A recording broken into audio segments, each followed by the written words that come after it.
नमस्कार, मैं हूं ममता सूर्य तिवारी। मेरे चैनल में आपका स्वागत है। आज हम चॉकलेट केक, जो सभी बच्चों को, बड़ों को, सभी को बहुत पसंद आता है और कुछ ना कुछ ओकेशन होते ही रहते हैं तो केक तो बनते ही रहता है। तो मैं बहुत ही इजी तरीका से चॉकलेट केक और साथ में उसका डेकोरेशन के लिए बिना क्रीम का ही किस तरह से गनासा तैयार करके हम एक सॉफ्ट सा केक बना करके तैयार करेंगे, उसका वीडियो बनाने वाली हूँ। तो चलिए शुरू करते हैं आज का वीडियो। तो केक बनाने के लिए सबसे पहले मैंने इस तरह से एक मोटे तले की कढ़ाई ली है, या आप कोई मोटा तला का पतीला भी ले सकते हैं, और उसे प्री हीट होने के लिए रख दिया है। और इस तरह से केक का बॉक्स ले लिया है। आपके पास में केक का बॉक्स ना हो तो आप मोटा कोई सा भी स्टील का इस तरह से चौकोन या गोल बॉक्स भी ले सकते हैं। और उसे सबसे पहले मैंने इस तरह से ऑयल से ब्रशिंग किया है और बटर पेपर लिया है। बटर पेपर को भी हम हल्का सा इस तरह से ऑयल लगा लेंगे। अगर आपके पास में बटर पेपर ना हो तो कोई बात नहीं, आप हल्का सा इस तरह से ऑयल लगा के मैदा या फिर आटा इस तरह से डस्टिंग कर सकते हैं, और उसका जो एक्स्ट्रा जो आटा होगा वो आप निकाल लें। और केक बनाने के लिए मैंने इस तरह से मिक्सिंग बाउल लिया है और इस तरह से 4 टेबल स्पून मैंने मेजरमेंट के हिसाब से ऑयल लिया है, और साथ में 3 टेबल स्पून, मैं आपको स्पून से बता रही हूँ ताकि आपको ईजी रहे। और 3 टेबल स्पून मैंने लिया है दही, आधा कप मैंने लिया है इस तरह से चीनी, मतलब आधा कटोरी के करीब, और इसे हमें अच्छे से एक बार की मिक्स कर लेना होगा। आप स्पून से नाप लें या फिर आपके पास में इस तरह से मेजरमेंट कप्स हो, उससे भी आप नाप सकते हैं। तो आप देख सकते हैं हमने इसे अच्छे से मिक्स कर लिया है और 5 मिनट के लिए इसे रेस्ट करने के लिए रख दिया। और उसके बाद में हम इस तरह से एक छलनी लिया है और 1 कप हमने डाला है मैदा। 1 कटोरी, जो भी आप मेजरमेंट कप लें बिल्कुल उसी से आप सारी चीज़ें नापें। और 1 पिंच के करीब हमने डाला है नमक, और आधा चम्मच हमने डाला है इसमें बेकिंग पाउडर। खाने वाला जो बेकिंग पाउडर होता है वो आधा चम्मच है, और इस तरह से आधा चम्मच से भी आधा हमने डाला है सोडा। आप इन दोनों की जगह इनो का इस्तेमाल भी कर सकते हैं। और आधा कप मैंने डाला है इस तरह से कोको पाउडर। 6 बड़े चम्मच है इसमें हमने कोको पाउडर डाला है, और इस तरह से इसे अच्छे से छान ले ताकि इसमें बिल्कुल भी लम्स ना रहे, और इसे अच्छे से हमें एक बार की मिक्स कर लेना होगा। आपके पास में इस तरह से विस्कर हो उससे कर लें, या फिर छोटा स्पून होता है ना, उससे आप मिक्स करें ताकि ये बहुत ही अच्छे से मिक्स होता है। और ये देखिए मिक्स किया हमने, और इस तरह से 1 कप भर के हमने लिया है रूम टेम्परेचर पर दूध, जो ज़्यादा गर्म भी नहीं है और एकदम ज़्यादा फ्रिज का भी नहीं, बिल्कुल नॉर्मल टेम्परेचर पर है। इसे हमें दूध को थोड़ा थोड़ा ऐड करते हुए इससे अच्छे से बैटर हमें तैयार करना है। दूध किस तरह से आपको लगे उस तरह से आप थोड़ा थोड़ा ही ऐड करें, एकदम ज़्यादा पतला नहीं, एकदम ज़्यादा मोटा नहीं।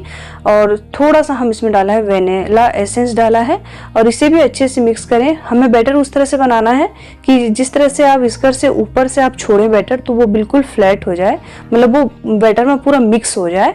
और उसके बाद में इस तरह से हमने जो तैयार किया है केक का टिन, उसमें हमने ये सारा बैटर इसमें ऐड कर लिया है। टीन उस तरह से साइज से लें कि बैटर के बाद में आपको इस तरह से ऊपर स्पेस हो, ताकि केक जो आपका फुल करके तैयार हो तो एकदम परफेक्ट हो। और आप देख सकते हैं हमने जो कढ़ाई रखा था प्री हीट होने के लिए, वो भी अच्छे से धुआं निकलना चाहिए, मतलब धुआं अच्छे से निकलना हो तभी आपका केक अच्छे से परफेक्ट बन करके तैयार होता है। तो बस इसमें हम बहुत ही सावधानी से इस तरह से रिंग रखी है। आप कोई सा जो प्लेट होती है थोड़ी सी चौड़ी वाली वो रख लें, या फिर इस तरह से स्टैंड है तो वो रख लें।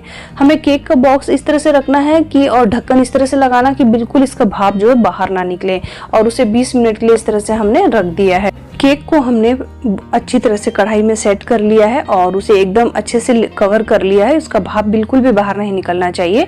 और 20 मिनट के बाद में हम उसे चेक करके देखेंगे। और गैस हमने एकदम 5 मिनट के लिए मीडियम रखा, उसके बाद में हमने एकदम सिम गैस में 45 मिनट्स या 50 मिनट्स तक आपको उसमें रखना है, ताकि आपका केक अच्छे से हमारा बन करके तैयार हो जाए।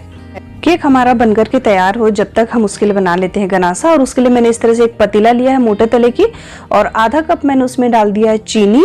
और ये गनासा बहुत ही सिंपल तरीका से बनता है और केक के ऊपर बहुत ही टेस्ट लगता है। 1 चम्मच डाला है मैंने मैदा, और इस स्पून से नाप के मैंने 6 स्पून डाला है कोको पाउडर, मतलब इस मेजरमेंट कप से नापेंगे तो आधा कप चीनी और आधा कप ही हमने डाला है कोको पाउडर। और इन सारी चीज़ों को एक बार अच्छे से हम मिक्स कर लेंगे, इसीलिए मैंने इस तरह से गनाशा बनाया है। और ये स्वादिष्ट भी बहुत लगता है केक के ऊपर।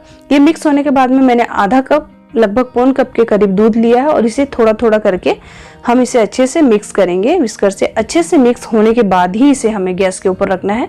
डायरेक्ट गैस के ऊपर रख के इस तरह से आपको गनाशा बनाना नहीं है, नहीं तो ये बहुत ही ज़्यादा जल्दी से थिक भी होने लगता है और गिठलियाँ भी पड़ जाती है। एक बार मिक्स होने के बाद में हम इस तरह से फिर थोड़ा सा दूध डालेंगे। थोड़ा थोड़ा करके हमें पूरा दूध ऐड कर लेना है। उसमें 1 कप दूध हमने डाला है, मतलब 1 कप हमने चीनी और आपको कोको पाउडर अगर मिलाएंगे तो दोनों 1 कप होता है। तो बिल्कुल इसी तरह से मेजरमेंट है। और अच्छे से मिक्स होने के बाद में गैस के ऊपर इसे हमें बिल्कुल मीडियम टू लो गैस के ऊपर ही हमें इसे कंटिन्यू इस तरह से चम्मच चलाते हुए ही इसे पका करके तैयार करना है। धीरे धीरे ये अपने आप ठीक होते चले जाएगा। बिल्कुल आपको इसमें हड़बड़ी नहीं करनी है, जल्दी जल्दी गैस तेज नहीं करना है, बिल्कुल स्लो गैस में ही ये गनाशा आप बना करके तैयार करें। तो और ध्यान इस बात का रखना है कि ये तले में बहुत ही जल्दी चिपक जाता है, इसके लिए आपको चम्मच चलाते ही रहना है। ऐसा नहीं कि चलाते चलाते बीच में रुक गए फिर इधर उधर करे काम फिर चला ली, नहीं, आपको बिल्कुल कंटिन्यू चलाना है। आप देख सकते हैं इस तरह से स्पैचुला में अच्छी तरह से ये कोटिंग होने लगा, मतलब हमारा ये जो गनाशा है एकदम परफेक्ट बनने को तैयार है। बिल्कुल 1 मिनट हम इसे और पकाएंगे और आप देख सकते हैं ये अच्छे से कोटिंग हो जाए और आप डाउन करते हैं उसके बावजूद भी नहीं निकलता तो यह गनाशा आपका तैयार है। और बिल्कुल इस तरह से आप देख सकते हैं गनाशा भी तैयार है और केक भी हमारा एकदम परफेक्ट बन करके तैयार है और बहुत ही अच्छे से केक फूल करके तैयार हुआ है। इसका कलर भी बहुत ही अच्छा आया है। आप देख सकते हैं केक को हमने इस तरह से नीचे उतार लिया है और उसके ऊपर इस तरह से पतला सा कोई कॉटन का कपड़ा ढक दिया है। थोड़ा सा ठंडा हो जाए उसके बाद हम इसे डीमोल्ड करेंगे। केक इसलिए ढका जाता है ताकि उसके ऊपर बिल्कुल भी कड़क लेयर ना आए। और इस तरह से हमने प्लेट में डीमोल्ड कर लिया ठंडा होने के बाद में। और नीचे जो बटर पेपर होता है उसे भी हमें इस तरह से बिल्कुल हल्के हाथों से, एकदम से डायरेक्ट खींचना नहीं, उससे क्या है कि आपका केक जो है कहीं से भी डैमेज हो सकता है। बिल्कुल धीरे धीरे जिस तरह से आसानी से निकले उस तरह से निकाल लेना है। और आप केक देख सकते हैं बहुत ही अच्छा जालीदार स्पंज, आप इस तरह से देखें बहुत ही अच्छा केक बनकर तैयार हुआ है। आप इसे ऐसे भी खाएंगे तो ये केक बहुत ही टेस्टी लगने वाला है। और ये गनासा भी आप देख सकते हैं हल्का से ठंडा हो गया, एकदम गरम गरम सेट नहीं करना है। एक प्लेट ली है उसके ऊपर इस तरह से जाली रखी है, आपके पास कोई सी भी जाली हो वो रख ले और उसके ऊपर इस तरह से केक, और आपका जो गनाशा है वो हल्का सा ठंडा हो, एकदम ज़्यादा गरम गरम नहीं, बिल्कुल मीडियम होना चाहिए। और ये देखिए थिकनेस भी देख सकते हैं आप गनाशा का, बिल्कुल इतना ही होना चाहिए। और इस तरह से सेंटर में धीरे धीरे डालते हुए चारों तरफ हल्का हल्का सा हाथ चलाते जाएं, तो उससे क्या है आपका जो गनाशा है पूरे केक में अच्छे से सेट हो जाए, मतलब कोटिंग हो जाए। ऐसा नहीं कि इसे डालें और स्पैचुला चलाएं, नहीं, ऊपर से ही आपको डालना है और ये अपने आप चारों तरफ फैलते हुए सारा केक में सेट हो जाएगा। अगर कहीं आपको लगे कि सेट नहीं तो इस तरह से हल्का सा आप बाउल को घुमाते हुए चारों तरफ इसे सेट कर सकते हैं। जाली इसलिए रखा है ताकि इसका एक्स्ट्रा जो गनाशा है वो प्लेट में नीचे आ जाए और केक हमारा अच्छे से एकदम बन करके तैयार हो। तो ये गनासा बहुत ही टेस्टी लगता है, एकदम चॉकलेट का केक किस तरह से होता है उसी तरह से सेम लगने वाला है। आपके पास में अगर क्रीम नहीं है तो भी आप ये केक बहुत ही आसान तरीका से बना सकते हैं, इसमें कोई आपको टेंशन वाली बात नहीं है। केक तो सभी को पसंद होता है। बस इस तरह से होने के बाद में आपको इसे 1 घंटे के लिए इस तरह से फ्रिज में रख देना होगा ताकि उसका जो एक्स्ट्रा जो गनासा है वो प्लेट में आ जाए। उसके बाद में हम इसे चेक करेंगे। तो देखिए 1 घंटा के बाद में हमने इस तरह से अलग सा प्लेट में रिंग से हटा करके सेट कर लिया है। और इस तरह से हमारे पास कंपाउंड चॉकलेट है। आपके पास में कोई सा भी डेयरी मिल्क का चॉकलेट हो या कुछ भी चीज़ सजाने का हो आप सजा सकते हैं, डेकोरेट कर सकते हैं। आपके पास चेरी हो तो चेरी से, जैसा भी आप कर सकते हैं। अगर बिना सजावट का भी इसे आप केक कट करके खाएंगे तो भी ये केक बहुत ही स्वादिष्ट होता है। मेरे पास हल्का सा कंपाउंड चॉकलेट हो उसे मैंने इस तरह से किस करके इसके ऊपर हल्का सा डेकोरेशन कर लिया है और थोड़ा सा मैंने इस तरह से बिस्किट भी रख लिया है। और आपको मैं केक कट करके बताती हूँ। देखिए आपको कट करते वक्त ही समझ में आ गया होगा केक हमारा बहुत ही अच्छा स्पंजी और एकदम सॉफ्ट केक जो होता है ना उस तरह से बन करके तैयार हुआ है।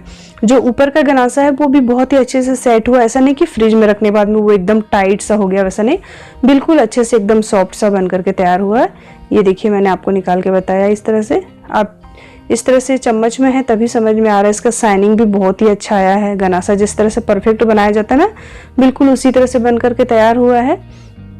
तो ये केक हमारा बहुत ही आसान तरीका से और कम समय में बन करके तैयार होता है।